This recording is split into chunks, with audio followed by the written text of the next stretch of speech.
we share our experience on doing student funding research. So as I said, the idea of the network is that while there's no shortage of literature on student funding, as probably a lot of you know, there's no dedicated research community. Much of the existing work is quite fragmented, meaning that people will write one paper on student funding because they have the opportunity to do so in terms of methodology, political climate at the time, or just a contract opportunity. There is a lot less people who are actually doing student funding and claiming it as their main expertise. So our goal was to bring together those few people, those who really specialized on student funding across disciplines, across methods, across affiliation, regions, career stages. What we aim to do is to build a global research community focused on a specific topic, to foster exchange and debates on funding systems, on methodology to do student funding research, frameworks, theories, and on policy implications of that research. We are looking to identify collaboration across disciplines, so doing some transdisciplinary work, but also across geographies, particularly in terms of being more comparative and less nationalist, but also looking at the global south and knowing more in general about other systems and how they work and what they're doing and how they respond to the different debates on student funding. The current network has 27 members so far. They range from, in disciplines, we have sociology, economy, of course, but also education, policy studies, communication. We have a lot of people with professional experience, particularly in policy, but also student activism. In terms of methods, we have as many people doing quantitative as qualitative, I would say, and a strong appetite for mixed methods to respond to the complexity of the topic. In affiliations, we have academia, of course, but also think tanks, policy, government. And region, we have, of course, a lot of people from the UK, Europe, US, but we also are lucky to have Chile, South Africa, and India represented. And we have career stages. We go from really PhD students working on the topic to full professors. We all have a common motivation, which is to address inequalities in the system through student funding research, to improve the student experience and to have a policy impact with our research. So with that said, I'm going to leave it to Thandi to tell you a bit more about what we've learned with the few sessions we've already had. Thanks, Ariane. Ariane's been instrumental in keeping the network going and setting it up. So we've had 6 sessions so far.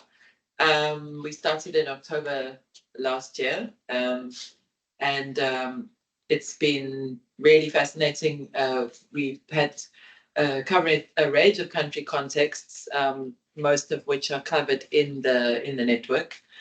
So we've looked at issues from in Hungary, in the UK, in the US, in South Africa, Brazil, and Chile, and then also in some cross-country studies. And this is a really big interest of ours, is to look at how we can develop more the comparative work. So we've had some really detailed insight into 3 sets of cross-country studies looking at student funding. One is a big international study that I think was completed in 2022 that covered 56 countries internationally. Really interesting study. And then the OECD, quite a lot of we looked at what work is being done in the OECD. Obviously, they collect a lot of really very useful comparative data. And then also a European project, which is looking at student funding, but also at widening access and success in higher education. These hopefully will be able to use some of the insight into this to develop more cross-comparative work, even though we are really a diverse group of people. But I think the interesting thing about student funding, it's not something that really stands on its own. It's something that is so integrally linked to a number of areas of work. And obviously, we're quite reliant on the economists, but the great thing about the group is that we've got such a diversity of researchers. So we've looked at understanding the methodological implications of some of these cross-country comparative studies, issues around data quality, which obviously are a major consideration. Quite often you find you can do research, but you often have more questions than answers, especially when it comes to some of the data that's not available from various parts of the world. We've looked a lot at tuition costs. We've looked at issues of student debt, which predominate. We've looked at different types and categorization of student funding models, of which there are various, there are various schools of thought on this, and hopefully this is something that as a network we can also kind of contribute to. It's very difficult to do comparative work if you understand student funding models in so many different ways. And then we've also looked at the big issue of political and ideological frameworks that influence student funding, of which there are as many as there could be models. So really, really interesting to look at what informs student funding policy, how student funding policy is linked to higher education policy and broader ideological developments in particular areas. And then also understanding this growth of higher education worldwide and how massification has been linked to policy developments in student funding in different countries. So we've been looking at that, and this is really, it's I say a very weak attempt from after 6 months really to try and kind of group some of the insights, but just to show you just how diverse some of the work is that we're looking at. And really just to say that globally most systems are tuition fee based. So even though in South Africa we like to say we have free higher education, we actually don't, because we have a tuition fee based system, a cost sharing model. And even when the amounts paid are either low in some country environments, they're either heavily regulated or are differentiated depending on family income or other differentiators. Most systems that we have are fee-based, and there's unlikely to really be any change to that given the way in which global funding of higher education is moving. We've come across student debt as a major issue, and it remains something that's confronting many countries given the predominance of loan schemes in student financial aid models, and the long-term issues relating to student debt. So we've had some fascinating insights into what's happened in the US recently under the Biden administration, and how some of which wasn't carried through and now is kind of being undone. And then obviously a number of countries struggling with student debt issues, and particularly long-term issues regarding student debt. Of course, it's a big issue in the UK as well. And then this other issue around the growth of private higher education globally, and how little we seem to know about private higher education, how it's funded, how people are funded in private higher education, and how different it is across many parts of the world.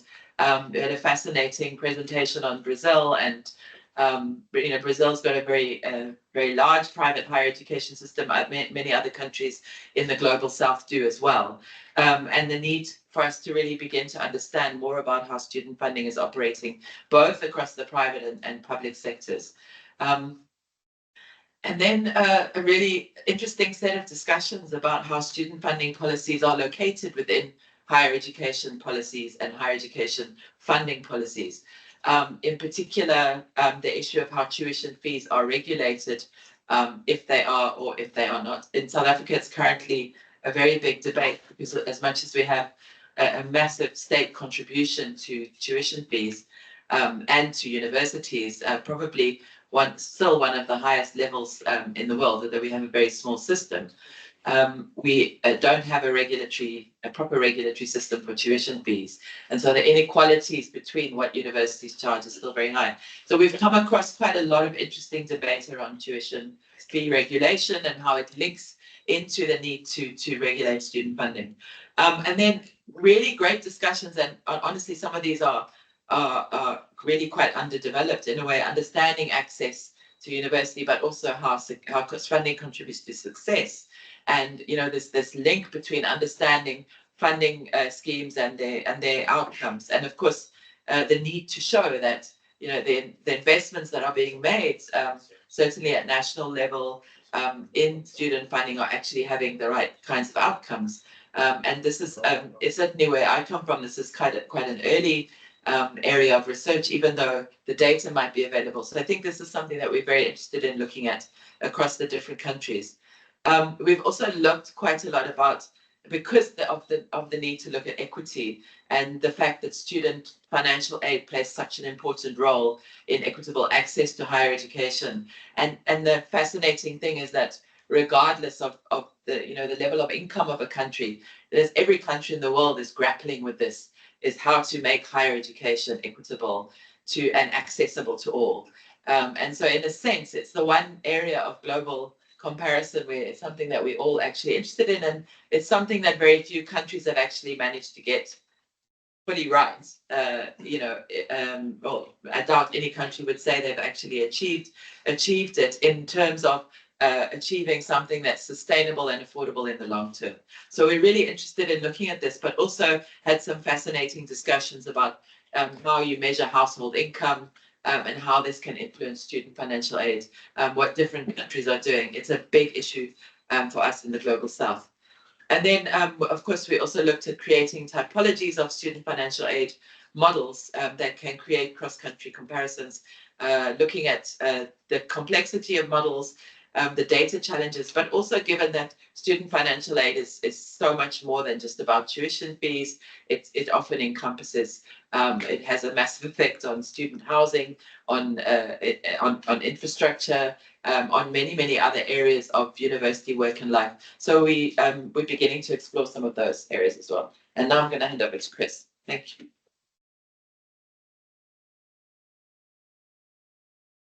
Okay, thanks, Thandi. So, I mean, first thing I want to say is acknowledge that this happened really due to Claire Callender.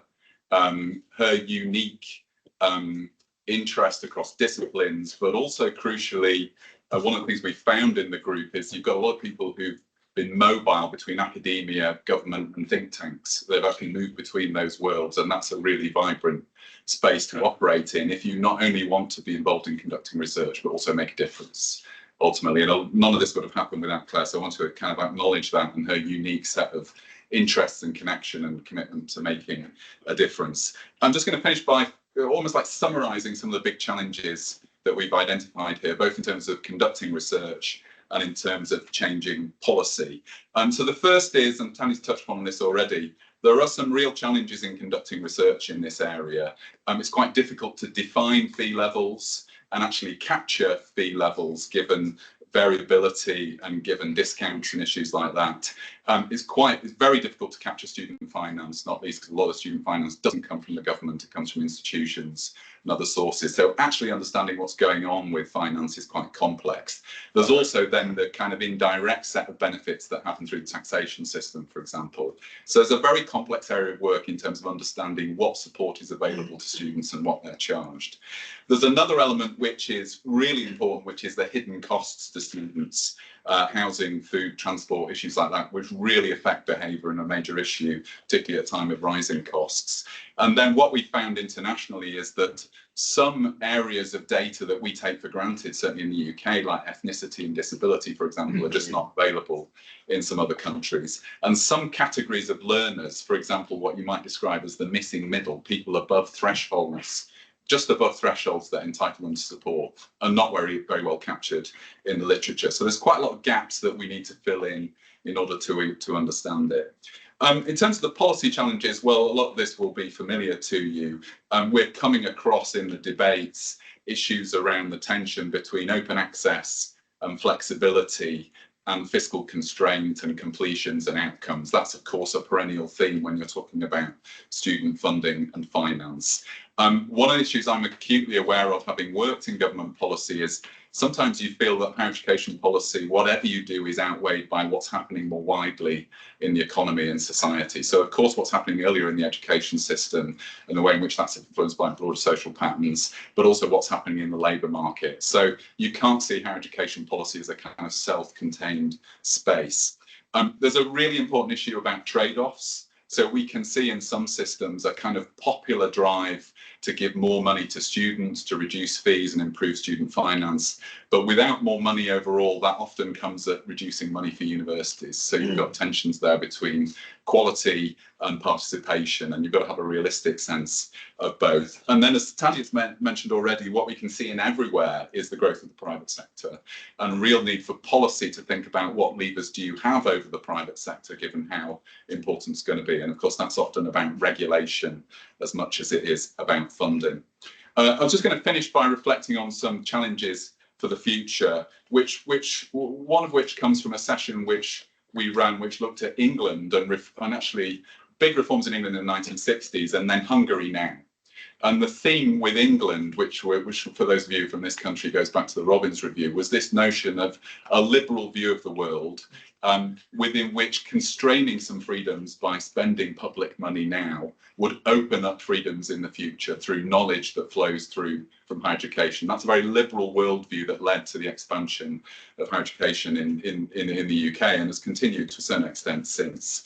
Alongside that, you have countries like Hungary where you can see suspicion of higher education and expertise, suspicion of bureaucracy, increasing control over boards and leadership, indirect influence there over what's taught and what's researched in universities. And these seem to me, obviously, not least given everything we know that's happening in the US at the moment, two possible futures for higher education policy that we need to think about. The last thing to say is it struck me, listening to this for 6 months, is that higher education policy is sticky. It's complicated, it's politically sensitive, and it's difficult to change. And certainly in the UK, if you take examples of England and Scotland, we've had quite a long period now of not really changing things. So acknowledgement that some aspects of the system are unsustainable, but not the political appetite to change that, and not really to engage with the complexity, in part because there are other priorities as well. And that's quite a good bridge to what we're going to talk about next, because we're going to hear from two people who really grasp the moment in terms of changing policy and are really looking at sustainable change. So that's it, I think, as a summary of our work. I think we now hand over to Victor, who's going to tell us about Chile.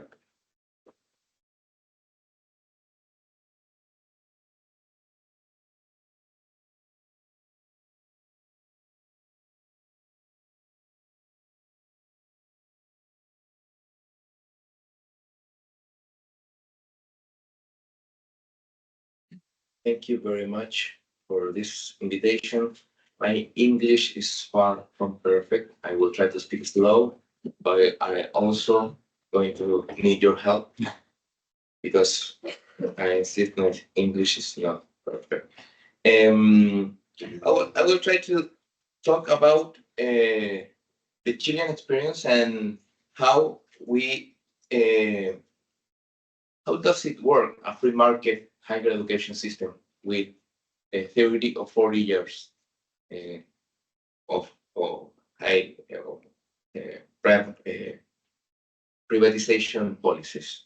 This is our enrollment, and how you can see, we have a huge expansion in the 2005, and that part of the line explained because before 2005 the higher education market was constrained by the payment capacity of people. Then we have a new policy that is a student loan system, knows in Spanish like Crédito con Aval del Estado, is a loan with the support of the state. It's a private loan that can achieve with that loan this kind of expansion, and we have a higher education system. We have a enrollment rate that is like a developed country. We have this expansion, but this is not free. It's very hard for our public finance. We invest just like 2.5 of our GDP in higher education. Is more than the states invest in higher education, more than the United Kingdom does, and it's a lot of money for our country. And what how was this process? We have a private loan system that growth beyond the planification, beyond the projections of that time. And we have two problems right now, two big problems.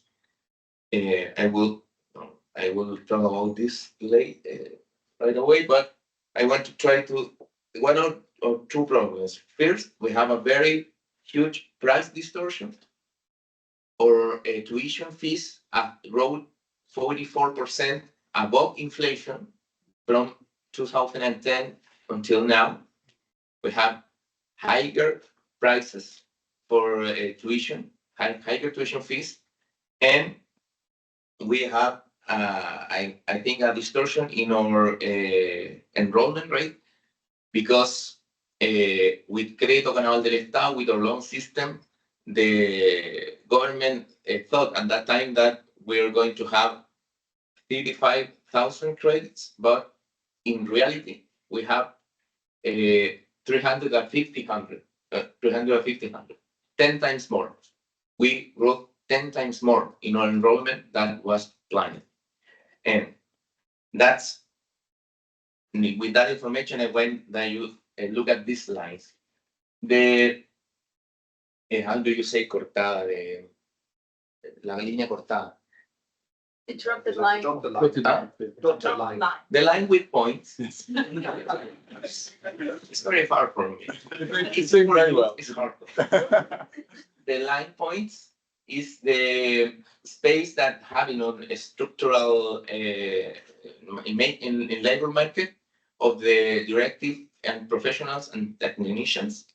And how you can see this is a constant, but we have a huge amount of enrollment rate, and we have a lot of professionals and technicians that do not work in their areas.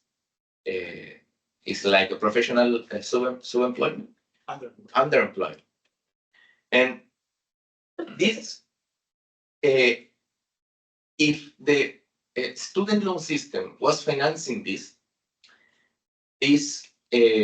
create like a financial bubble, because you have a lot of people that their incomes are not the incomes of the government thought in that time, and they can pay their loans. And who pays that loans? The state. We have spent like $9 billion, it's like $9 billion in this time. It's an unexpected result of this free market policy. And if you're going to privatize higher education, you're going to learn that, at least in our experience, the privatization of higher education does not lead you to a perfect market system with a good price formation system. You have distortion in price, and you have distortion in your enrollment rate, because from the perspective of the private sector, you always want to sell more, and you want higher prices, higher tuition fees, and that leads to three big problems. Families with debt that they can't afford, they can't pay. You have in higher institutions a concentration of students subsidized in non-research intense universities. You have more money for your universities that don't do research. And you have low investment in your complex universities. And finally, you have low efficiency with students' low loans. People can't pay because they don't have enough money for pay, and you have to pay for them with that financial pressure on the state. And how do you embrace these problems? How do you try to resolve this problem? there is not a single solution.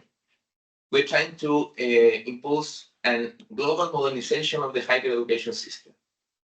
It's an academic modernization. We're trying to take care of the problems that Bologna process was trying to resolve. It's not a copy of the Bologna reform, but it's that kind of problems. I'm not going to get into details about that. We want to orient. We want a higher education system oriented to our development and to well-being of the population, because our higher education system is like social mobility promise, but don't have the connection necessary with the labor market needs, and our research, our scientific research, very important for our size, for the size of our country, but is not adequate link to our development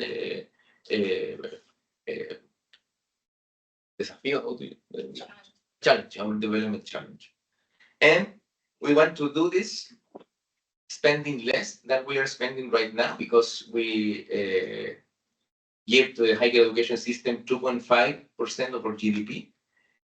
And we just don't want to spend less, but spend better. Using better our resource, and this is connected with the other two aspects of our modernization process that we are trying. For example, our programs, people took very long time to graduate. We have a real duration of program of 6.3 years. We're very above OECD media. This is how we work. Our current loan system is a very complex system because banks, private banks, give the money to the students, then students pay to the bank. But if the student can't pay, or the person can't pay, state pays for them. But we're trying to make this is a very simpler scheme where we have a free tuition policy. I don't know if it's like South African experience. We have a free tuition policy that allows that 60% of our population can be free tuition to the university of the higher education. But what happened with the middle class? Now we are trying to pass a bill in the parliament that allows to the middle class go to higher education without getting a debt with a bank, with a private bank. We want that people can contribute to the state a progressive amount of their income, but at the point of access during their studies, we want free education, that anyone have to pay, or a portion of the people must pay, and in the point of access, free access point, and then people of middle class can contribute to the system an amount of their income, a progressive amount of their income. Then the state will finance in higher education institution, but not giving whatever they want. Is going to give finance to the higher education system, but from a cost studies. How do you say un estudio de costos? Como based on cost of the institution and the programs. So we are trying to establish what are the real costs of higher education, and we are delivering our money or public resource in base of that cost estimation. And then higher education institution has to educate people and have to do it by public values. That's the global idea of what we're trying to do. And I think that and this government proposal is not only a reform of the future student system, is also a forgiveness plan of the student debt right now, where because student debt right now for the state a big proportion of that debt is like a toxic asset, is not real money. And we have to rationalize that. Inside that perspective, we're proposing an reorganization and cancellation of the debt, and we're trying to make justice for the people that now have this debt that they can't pay. And we're trying to solve this situation of the current people that are in debt and make a new financial system for the future that in the majority of case, people can study without payment in that moment, and they can contribute to the state later. And this finally this I think that will be have four benefit, four good result that can attack the problems that were not expected from from free market policy, but also begin a new era for higher education, for China higher education. First, we're going to benefit around 1.6 million people, current and future debtors and future students. It's more efficient, simple, and cohesive system of student funding. Is reduction of the financial hardship and cost of accessing higher education, and is more regulation and transparency for public funding. There are ideological discussion about one sector is free market, higher education is an individual's responsibility. You have to take your own debt and you have to pay for yourself. It's like a free market policy. And other, higher education is a public good. We have to finance it with a public resource at public universities. And then public universities can do whatever they want with public money. We are trying to not searching for a middle point in that discussion, rethink or reimagine what is a public good in a higher education system, in a massive higher education system. And we think that we have more efficiency because our system, we project an 85% of repayment, only a 15% of public subsidy. That is very more efficient than most of the loans, the credit loan system. And we have a system that in the progressive income contingent, is more, you can adapt it better to every biography, to every people. People have different labor trajectories. They're not the same. They're not always making good money. We have ups and downs. And our system with their progressive income contingent is going to adapt to these trajectories. And we think that this is a public solution, but also recognize that the higher education had a private benefit for the people. And I think that if you have this private benefit, you must contribute to but if you don't have it, if you study a career and you don't have a job and you don't benefit from that career, you're not obligated to contribute. Yeah. It's progressive. And I think that this is a better solution than in pure scheme, pure tax system, and pure loan system. It's an hybrid, like Nick Barr called it. It's an hybrid system, but it's more efficient for the people, more efficient for higher education, that allows to oriented or research to or complex universities that can do research, not only for universities that do not have research, and is better for the state because this system is cheaper for us than the current loan system with the not expected result. At the end, public policy and a regulated policy can be more efficient than free market oriented policy. In free market often is have this late impact that is more expensive than their original promise, is not more efficient. that a very good public policy can that is serious and good project that can be. That's all. Thank you very much, and sorry for going to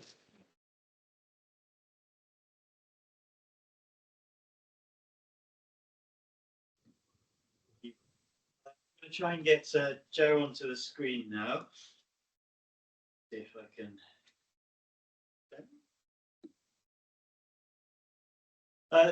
Joe, I think we've got you on the screen. Thanks so much for joining us. Perfect. You're now spotlight. Great. Can you hear me okay? Perfect. Yes. Okay, super. Well, good afternoon, and I'm sorry not to be with you. It's the unpredictability of votes, as was explained a second ago. Great pleasure to follow the Honourable Minister, Dr. Calderon, and also to be on a panel with such distinguished fellow panellists. Chris, in asking me to appear with you, suggested that I might look at the context in which I served for various spells as Minister of State for Universities and Science between May 2015 and 2019, and then to make a few reflections on the impact of the reforms we undertook in that period. Well, first of all, why we undertook them, the impact of them, and where we stand today in the system. So there's obviously a lot of ground to cover, and I will do it at a pretty high level.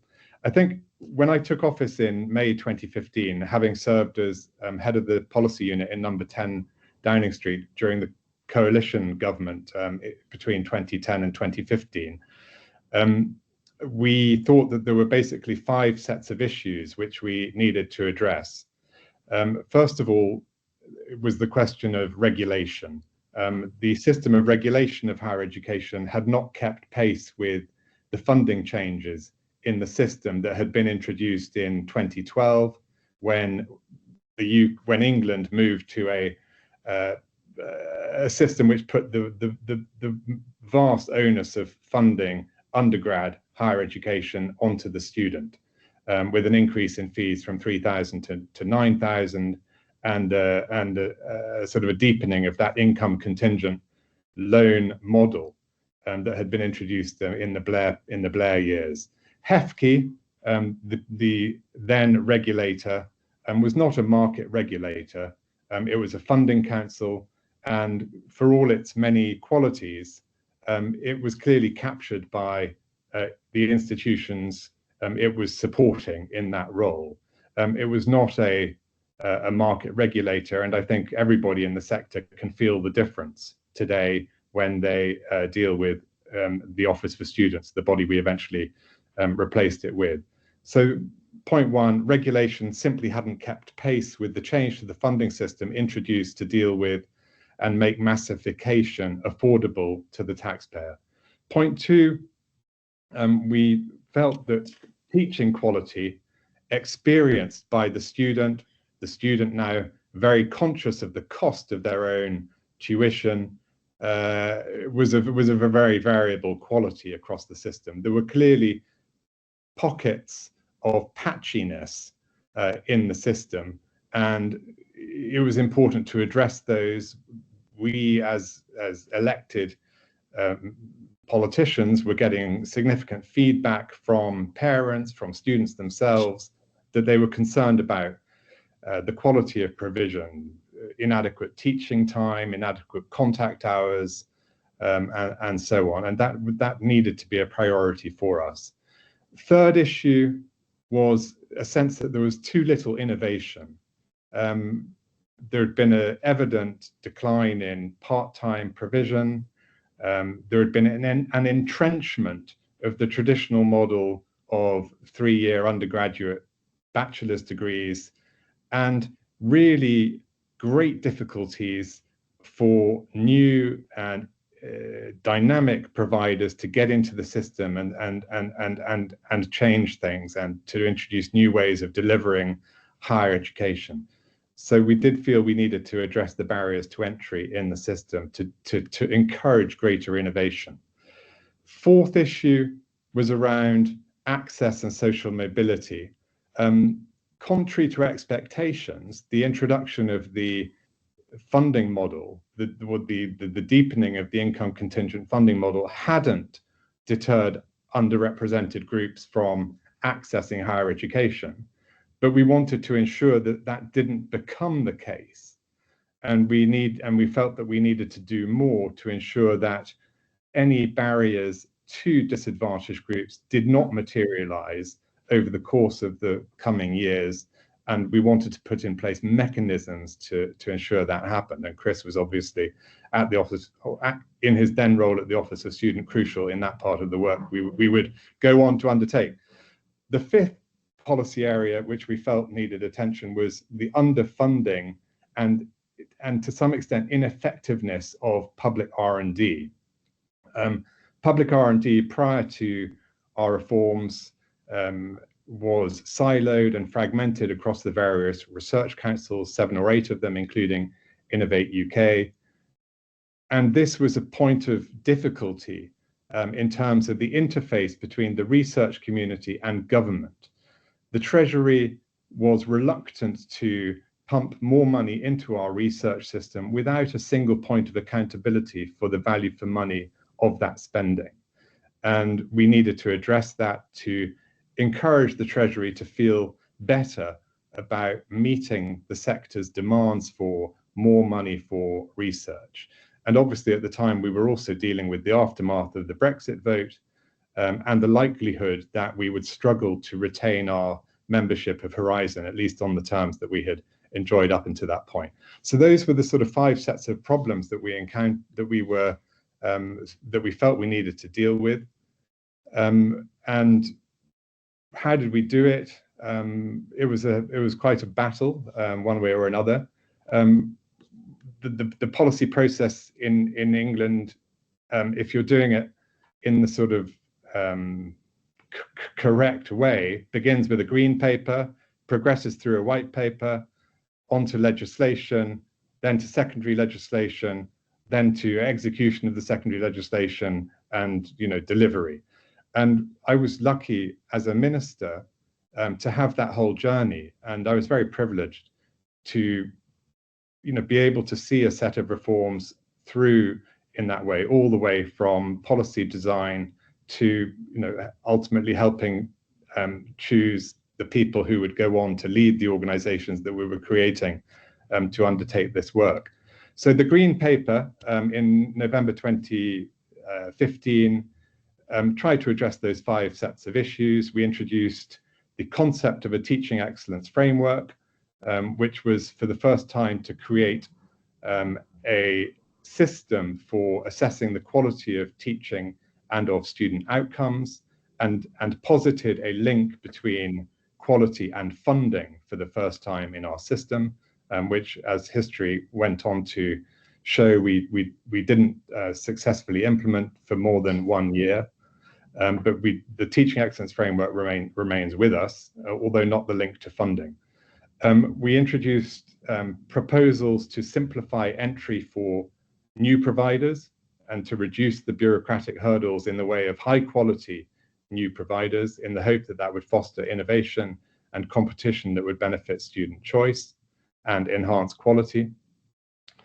And we discussed various ways in which we could lock in the increasing access for disadvantaged and underrepresented groups in our system as a quid pro quo of universities having the right to charge the higher rate of fees. So all of these proposals took shape over the course of 2015-2016, formalized in a white paper. And then I had the moment of truth when I had to persuade my colleagues in government to allow me a legislative slot. And at that point, the brutal political reality in England anyway is that higher education is not a priority. And when you are competing for legislative slots with your colleagues, you're very, very low down the pecking order. So it was really through sort of force of will and insistence that I got a legislative slot for what became the Higher Education and Research Act 2017, This established the market regulator, the Office for Students. It established UK research and innovation, which brought together the 7 research councils and Innovate UK, and it set about undertaking all of the reforms that we felt were necessary to drive up quality, enhance outcomes, and ensure value for money in our system. So when I look at that set of reforms and what's happened since, I think there are maybe one standout success and one standout failure. And just to sort of cut to the chase, I think the standout success has been around access and widening participation in our system. The origins of the success are clearly in the removal of student number controls. That decision in 2012, 2013 was critical because it enabled institutions to expand their recruitment and to grow and to bring into the system people who were otherwise shut out by the quotas that were dominated by middle-class kids whose attainment in school gave them a clear edge in the system. So we went from a system where around 14% of disadvantaged students, measured by those who were eligible for free school meals at age 15, progressing to higher education in 2009-10, to over 33% of that group of 15-year-olds eligible for free school meals in the 21-22 academic year. And I think that, for me, was the standout success of the system. It was enabled, as I said, by the change in the funding regime and the release of student number controls, but it was also a function of the work that the Office for Students undertook and the Director for Fair Access within the Office for Students in ensuring that universities' access and participation plans were effective and really focused institutions on the heavy lifting that they needed to do to make this policy objective actually a reality. I think the standout failure, which I alluded to earlier, was the failure to put funding on a sustainable footing. Now, I thought we had a perfectly defensible mechanism, which was to link quality and outcomes to indexation of fees. And we managed to do it for 1 year, I think in 2017, 2018, before the then government lost its majority in Parliament and brought in a minority coalition partner or supply and confidence partner, the Democratic Unionist Party from Northern Ireland, which had no interest in fees whatsoever and didn't support the perpetuation of that policy. So we've got indexation of the undergraduate fee for 1 year only. And as we all know, fees have been frozen or until recently for the following 6 or 7 years to disastrous effect. So I think the failure to put in place a sustainable way of ensuring universities can deal with the ongoing costs of inflation to their undergraduate tuition fee income has been the real disappointment. This government, thankfully, has indexed fees for 1 year only, and I hope it seizes the nettle and gets on and does the same for the rest of the Parliament as soon as possible, because the longer you leave those sorts of decisions in a Parliament, the harder they get. So looking forward, clearly student funding and ensuring that we have a sustainable and fair funding model is a very big challenge, but unfortunately it's not the only big challenge the sector faces at the moment. As we all know, there is very significant weakening of political support for universities and what they do in many ways. I think there is a clear policy preference across all parties at the moment to see more people take up vocational and apprenticeship routes in their post-secondary education, and for fewer to go down the higher education route where they have a choice. I think there are real concerns around the sort of what we can call the culture war piece, the role that universities are playing in promoting freedom of speech and independent thinking. And I think the big fine for the University of Sussex the other day was a straw in the wind in that respect. And finally, I think the model of internationalization is really in question at the moment. On both well, particularly on the student side, where international student numbers have been caught up in pretty difficult debates around immigration, notwithstanding the very clear benefits that they bring to the UK economy and to our university systems, and to the way in which international students are so aligned with important government policy priorities, including us being competitive as a science power in terms of our education exports and trade exports, in terms of policy priorities such as promoting UK soft power and so on. So notwithstanding all of those ways in which international students are supportive of government policy objectives, the immigration issue trumps all of it, sadly, in a political prism. And I do think that is an ongoing issue. I think two other areas where I think the sector faces real challenges. Third, over-regulation. The sector has, the OFS has gone in hard as a regulator, but I do think the burden of regulation on the sector is now excessive, very clearly excessive. And the old paradox that the more funding goes down, the more regulation goes up, has never felt truer. And I do think the sector is paying a very steep price for the move in machinery of government terms from a growth department of government, i.e. the business department, where it sat when I was minister, into the Department for Education, where universities are treated like big schools and basically micromanaged accordingly.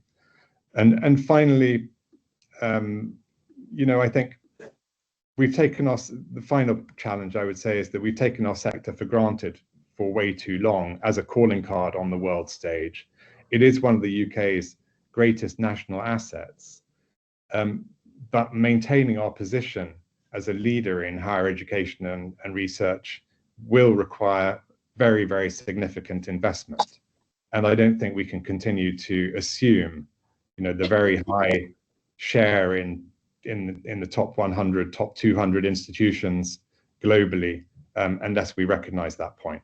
So I hope that's helpful as a sort of a backdrop to the reforms we undertook, how successful or otherwise I think they were, and some of the challenges we face going forward.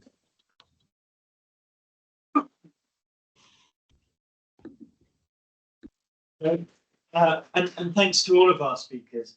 Now, we've got about 25 minutes to have a really good discussion about, I think, a wide range of issues that have been raised. So think about your questions. We've got a roving mic that will go around. And for people online, we do want to include you in the questions as much as possible. So could you please type your question in the chat? We've got somebody monitoring those questions, and we'll bring you in as much as we possibly can. So let's start with the questions. I'm going to take one at a time to begin with, and then probably as we move on, we'll have a few at once. But let's start with Tristan over. Thanks very much for a very interesting panel. So the backdrop to my question is that questions of funding aren't only about funding, in the sense that the mechanisms that are selected have a strong influence on the nature of the institution, their practices, and how it's understood. So you can actually solve the conundrum of financing higher education, but cause all sorts of other negative impacts. So given that backdrop, I wanted to ask whether any of the panelists have considered in their contexts or know initiatives that can think about how we fund the system not only through direct financial transactions, in the sense of, for example, certain countries have national service years where people graduate and then they go and work in school. Ghana and Nigeria, for example, you go and work in schools or other forms of work. Thandi, correct me if I'm wrong, but I think that in South Africa, medical students have to do a period of time in the public sector once they graduate. Many other examples I'm sure people can share. So how can we think about the paying back, in inverted commas, that graduates need to do in ways other than a direct, financial mechanism, which obviously leads to a certain conception of what higher education is and what it can do, but to think more about the public contributions that graduates make through their lives. Thanks, Tristan. Victor, did you pick that question? Okay. That's someone else asked.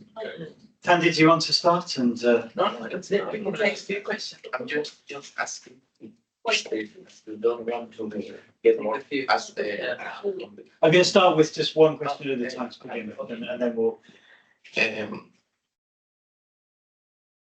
I think that the problem is, what do you think that higher education is? If you think that what is the commodity of higher education? Is higher education a teaching service, a formation service, or is a complex system? If you're trying to fund a higher education complex system with tuition fee, you have a limit. You have a strong limit. Because for a complex university, for a research university, student fees, they're not their main financial source any longer. And you have to consider alternatives like that one that you say and others. In Chile, we have a variety of examples in that direction, but I think that in time, R&D activities and technological transference and social service and other initiatives are going to be very more important for higher education than today. And the formation process and the undergraduate students and graduate school are going to be an important part of the funding system, but not the most relevant in the future. I think we have to prepare for that and try to diversify the ways that public resources go to the higher education system, and how we socially share the cost of higher education. That is public value, because for democracy it's very important to have universities, because they contribute to critical thinking, and that people still believe that Earth is round, is a sphere, not a flat, like people can think. But that, what is the price of that? What is the value of that? That is a public value. But also, higher education is a result of like private and personal returns, and you have to share this cost in multiple ways, that ways and another. Yeah, I might just bring you in here, Joe, actually, if you'd like to respond to that question. Yeah, I mean, I think I would simply say our system aims to recognize, the contribution that students make in a non-financial sense as well, through the threshold, in that if you set the threshold for repayment at a high enough level, it means that people can do socially useful but low earning careers or things with their lives without having to worry about repayment. And that in a way is policy recognizing that earnings ultimately, shouldn't be the sole determinant of career choices, and that we want people to go into socially useful but low-earning professions, careers, and other ways of fulfilling themselves as individuals. I think that's the closest I can get to providing a contribution. Thanks, Joe. Thandi, I think you wanted to come up. Yeah, thanks for mentioning South Africa, as I can come in. It's a really interesting discussion because the Chilean context is so similar to South Africa, and we are struggling with, this belief in the fact that higher education is an investment rather than a cost. But actually, the reality is it costs quite a lot, and we're trying to invest publicly in higher education, and the UK, well, the English example is particularly stark in the sense that the reforms have, the negative effect of the reforms resulting in the difficulties that universities are having today is quite extreme. So, we're trying not to leave higher education to the vagaries of the market where you can see what can happen, but at the same time, find a sustainable way to fund higher education. So Tristan's point is really important, and actually in the initial policy statement of the new student funding model in South Africa in 2018, which was announced by the former president on the eve of him being elected out of power in his party as an attempt to remain in power. Part of the policy statement was that students would have to work in the public service for a period in order to pay back their so-called tuition, well, their free education. But it was never possible for us to implement it at a universal level because it requires quite significant state capacity, which is in serious decline at the moment. Because even with the medical doctors, yes, they're medical doctors, psychologists, all health professionals, and there are many, many other. We have a very extensive internship system in the States as well. And other countries have military service, for good and bad. But the problem is it really requires excellent capacity in the state to be able to support those young people. And it also requires very good planning. We currently have a problem where we can't even absorb all our graduate doctors into the public health training system because we don't have enough money to fund the jobs to do that. So I think for me, the big challenge for countries is it is a shared cost in higher. If you have a free system or a tuition-free model, someone's got to pay for it. And the problem that all countries are struggling with is how do you commit to effective public funding of higher education in a way that balances the need for strong public institutions that are able to do what we want them to do, reducing students that the employers want, because universities are blamed for bad employment outcomes, even though they don't control what goes on in the economy and jobs and things, and that you have effective access and support as part of providing effective public education. So I think I think the interesting thing about this whole discussion is that all countries are grappling with that, and some have, we're all at different stages, but at the end of the day, I would argue, and we all would, because we all work in higher education, that you need to commit a certain amount of public funding to higher, and that's what's so worrying about the England case, is to hear that, in a sense, higher education really isn't trusted in a way that it maybe was, and unless we have that kind of public trust in higher education, can't argue for it to be effectively funded. Thank you. I'm going to take, I think we will move on to taking a few questions at once. So let's start with Lisa at the back. One over here. Thank you for a terrific panel. My question is that we're not going to solve the access problem until we make it possible for adults to participate in higher education on a part-time basis, particularly those who haven't had the opportunity to ever attend university. And I know in the UK that there's been a precipitous decline in mature age part-time enrolments. What kinds of policies can we put in place to help address this problem? Thank you. We've got one over here. My name is Yoshiron from Tohoku University, Japan. And I learned a lot about the kind of variety of the issues raised.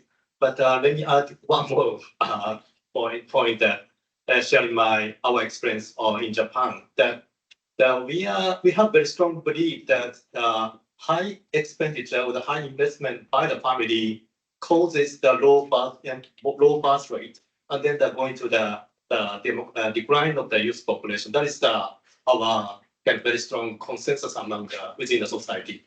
So for that purpose, that our government, I really don't believe doubt the effect, but started this year that if you have more than two children to go to the higher education, your university fee is free, right?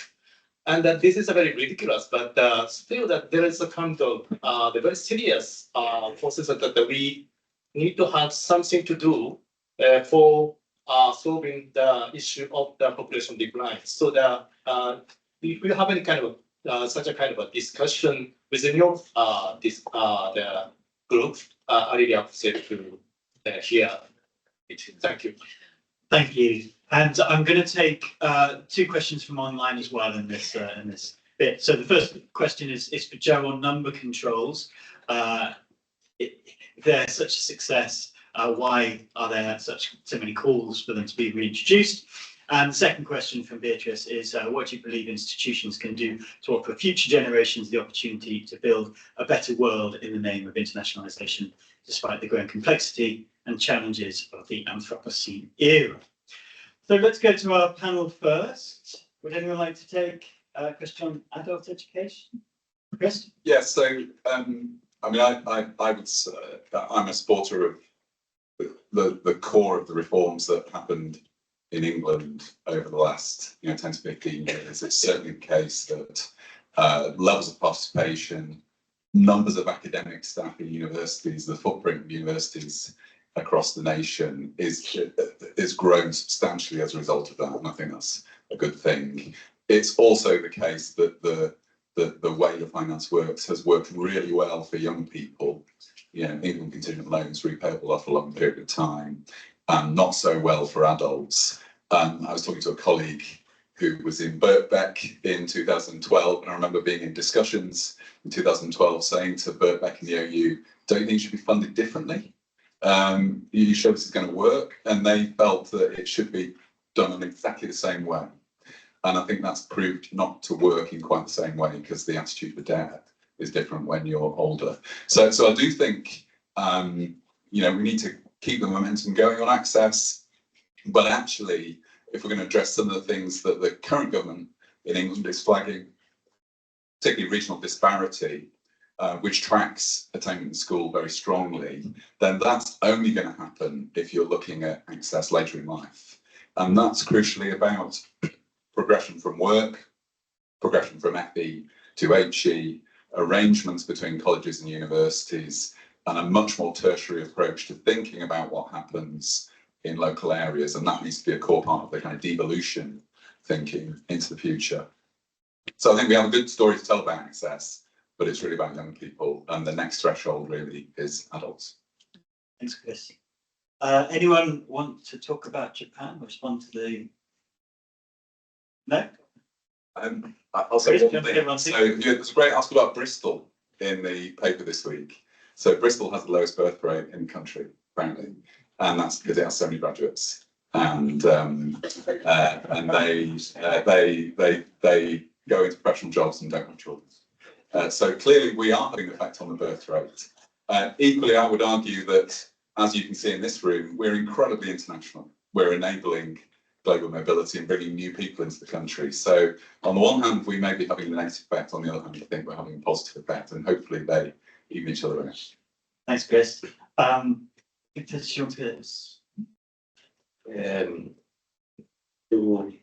the Japan commentary, that's one of the reasons that we believe, because we believe that higher education is not a commercial commodity. It's a public value, and knowledge and study process, the academic critic, the research they're all activities in one. You have to involve your heart. You have to believe in those principles, and you can sell them. If you try to commodify this not mean that those activities are free and don't have to be financed in a right way.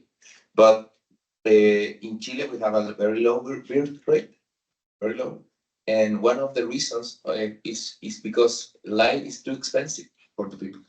And childcare is too expensive, and we work a lot of hours.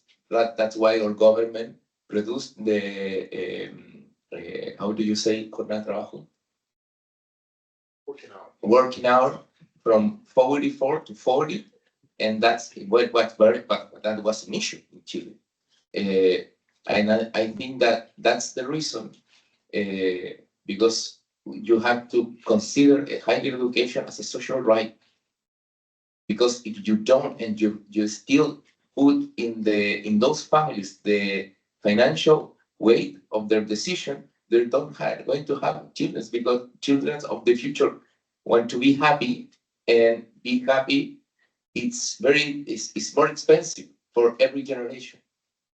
It's like I think it's natural, and you have to build a cost sharing system for higher education that can be socially efficient and good for every individual. Thank you. Ariane, did you want to comment? Yeah, I wanted to comment on Japan also. I just find it interesting how extensively student funding can be used for leveraging an incentive, usually in higher education. So the type of higher education you're going to go to, type of students you want to get in. But here, in this case, it's maybe a bit far-fetched to another area of policy. But one of the interesting take also of that is that like higher education has a lot of benefits, private and public.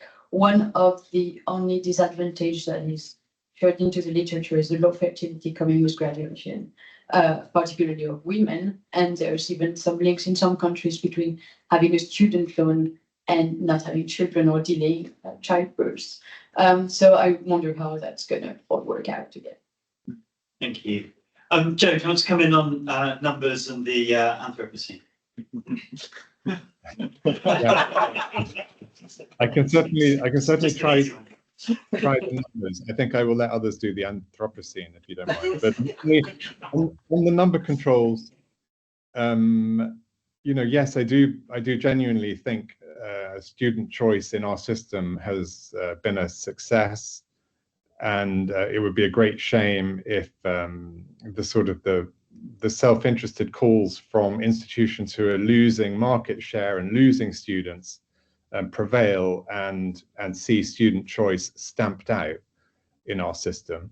I think it'd be a shame not only for students. I think it would be a real setback for social mobility and widening participation in our system. It has been, as I mentioned earlier, it has been the removal of student number controls that's enabled groups from underrepresented backgrounds to have a crack at getting into university, and particularly into the more selective end of the system. And reimposing student number controls will throw all of that immediately into reverse. And I think that would be a very perverse thing for a government, this government, that is making widening participation and access its sort of #1 priority in higher education. I think that would be a very, very perverse thing for it to do. Final thought on this is that I think all those institutions who are calling for student number controls in order to shore up their finances will not get the student number controls they want. They'll get the student number controls that the Treasury wants, and they will be very, very different things. So you can kiss goodbye to your social sciences and your humanities departments, because they will not thrive in an environment in which the Treasury is deciding which courses get funding or not. It will go to the STEM courses and a handful of strategic priorities and your social sciences and your humanities departments will suffer inordinately. So think very carefully before pushing that line too hard over the next few months. Thanks, Joe. I think we've got time for another final round of questions. So let's start with Rachel at the back there.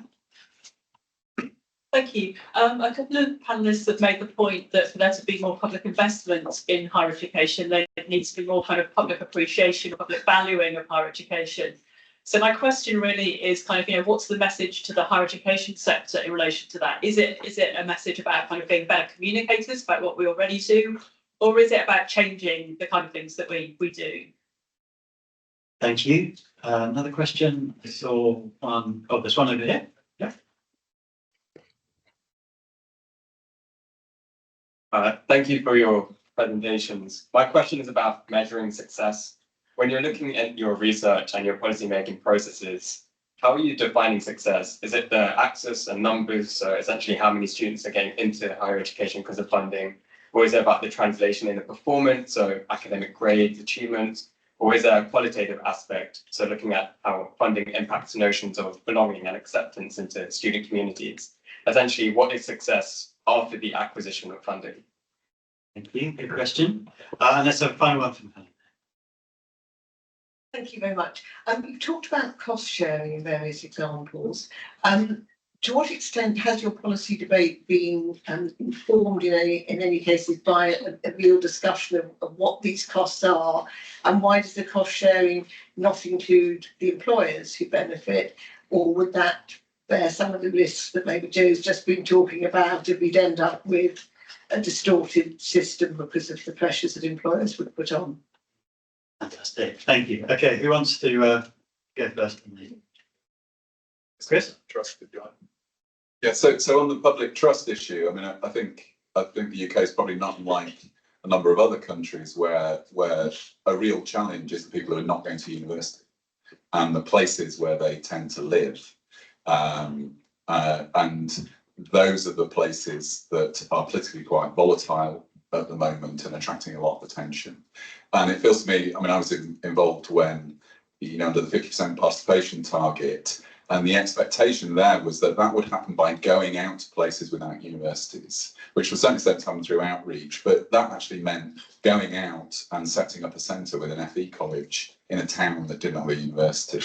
And that hasn't really happened. So it comes to me back to this issue I was talking about earlier, which is we've got to extend the access agenda. So it's actually going out to those places without universities, bringing people who are currently not touched by it in the place where they live, and they stay there rather than leaving, and then we'll get some spread of benefits from it, and we'll show that the expansion of higher education is benefiting everywhere, not just the cities mostly that have universities. Thanks, Chris. Thandi, jump to. I'll try and answer some of the questions. Try success. Yeah, I mean, we're talking about very different systems as well. I mean, the South African system is very elite. I mean, we only have sort of 25% participation rate, and it's still, it's still racially, participation rates are still racially determined, even though at the root of that is socioeconomic access. So, I mean, measuring success, for example, is about, it's about all of those things that you say, and it's a very important debate is how you measure that is a very important debate, but we definitely measuring graduate outputs and throughput. So we measure throughput over quite a long period of time. Unfortunately, many of our students do drop out, and they don't get through in minimum time as well, which is also a very negative cost implication for the state. But I do think you need to look at issues of belonging and then maybe to link it to what universities, the question about what universities need to do.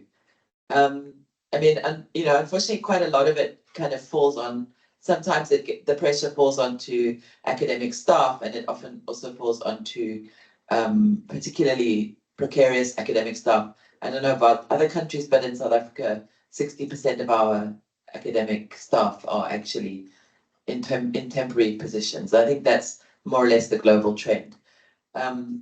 So But universities just, unfortunately, they can't really sit on their laurels and say there's some golden age of universities that exists. Unfortunately, universities do have to be agile. They do have to look for funding in, more than one place. They do have to, develop and respond and become more responsive, and do all of those things. And they have to look at their curriculum constantly. And unfortunately, our world is changing so rapidly that's really quite a difficult thing to do. So it is a partnership. It needs to be a partnership between the state, and with support from the private sector and universities.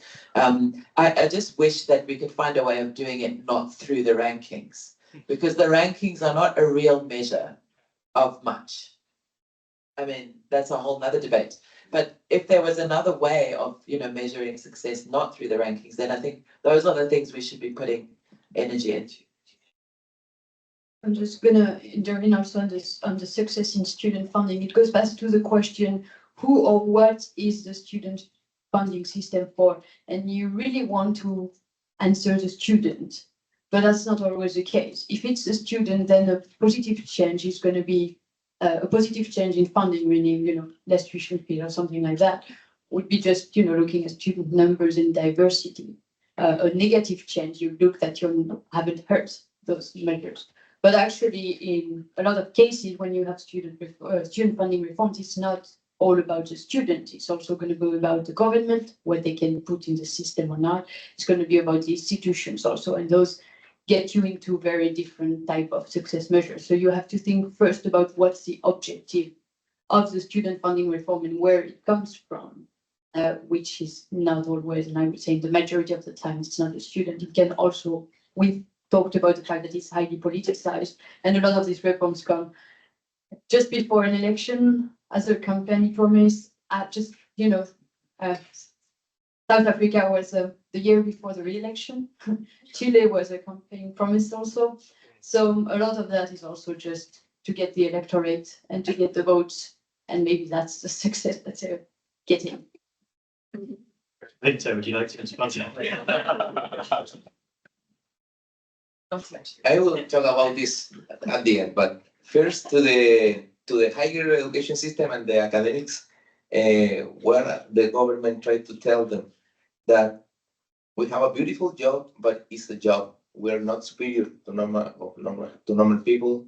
We're not above normal people. Universities are places where actions are making, and then we are all working. But when this want to say you have to profundize the secularization trend of higher education and an academic profession.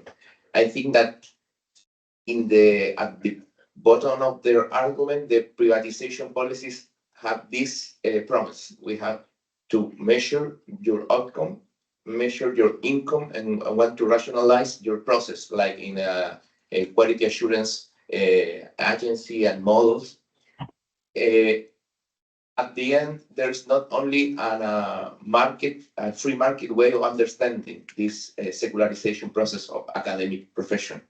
I think that is also a democratic and public form of viewing this process and trying to understand that participate from research and be part of the science and knowledge is a possibility that today have every person, not only an elite. Is that this is a civilizational achievement of human race, that not only people can know how to read and write, also can participate for the process of building their knowledge, building the science, research. Research is not, people they have this joke that it's physical nuclear, you have to be, it's not rocket science. It's not rocket science. This is not rocket science. And I think that in the future, everyone will going to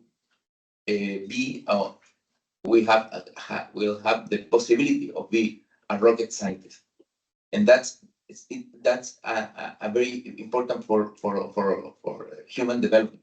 And I think that's I want to tell to our academics that you have to teach undergraduate courses. You don't only have to teach PhD programs. You have to work with our young people. You have to teach them because they're going to teach you about new research questions, about new ideas, and you have to work with them. And you need to go to a certain hour and leave the job a certain hour. You have to be measured like everyone else. I think that we want to try to what are our outcome results and our indicators. It's depends on every country and every system. It's not depends on the stage of development or your higher education system, but you always have to be able to measure what you want and be aware that not everything is going to be susceptible medición. How do you say? It's not everything. Not everything is easy to measure, and you know that's about the social science topic. If you define your social utility for private income and productivity, you don't need social science. But we are discovering about examining the cost of higher education that is more expensive to form a school teacher than to form a lawyer. It's more expensive, but we need school teachers. We need school teachers, maybe more than lawyers. I don't make an argument against lawyers, but we need to define in a more open way what are the social utility of higher education, because have a country where you can debate rationally and you don't believe every fake news of the social media, that doesn't have a price. How do you put up? And I think that public university is key and for having open societies and open democracies. And it's very important for every country. And I think that has a cost. You have to rationally know your cost, and you have to share it socially, because if you don't have strong universities with strong scientific and social science capacities, you're going to have a weaker democracy. Thank you. Very conscious that we've reached the end of our session, but I'll just give Joe a very brief opportunity to say a final thought if you have any responses. Well, I think the one question which perhaps didn't get picked up there was the employer contribution one. And I would just include that in the category of sort of fantasy alternatives to our existing model of income contingent loans. Income contingent loans are the only show in town. Everything else is a distraction. There is no chance that a government that's faced this amount of opposition to introduce or to raising national insurance contributions will suddenly put into place a graduate jobs tax. I can obviously see, some arguments in favor of it, but in the world in which we live, I just simply cannot see it happening. Thanks, Joe. I'd like to thank all of our speakers and contributors for a fantastic session. Thank you so much. I'll hand over to David. We've been very lucky. Thank you very much, Joe, for joining us online, and for all the speakers today. We have a lovely reception planned for those of you who are in the room. I'm afraid we can't bring everyone in who's online, but we're going to transition. And I'll just ask for a couple of minutes of your time before we start the reception, because we're all here to learn about universities, and one of the ways in which conferences bring us together is to help us understand universities. Hang Seng has been a real valuable partner for CGHE through Kaho's unstinting work. And so we're going to watch a very brief video about Hang Seng, and then the President, Professor Simon Ho, is here, and he's going to say a quick hello before we turn to our drinks and canapes. So if I could ask our tech guru, and thank you all, Kellogg, everyone in the team for helping us here, but just watch this very briefly.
Professor, please come forward.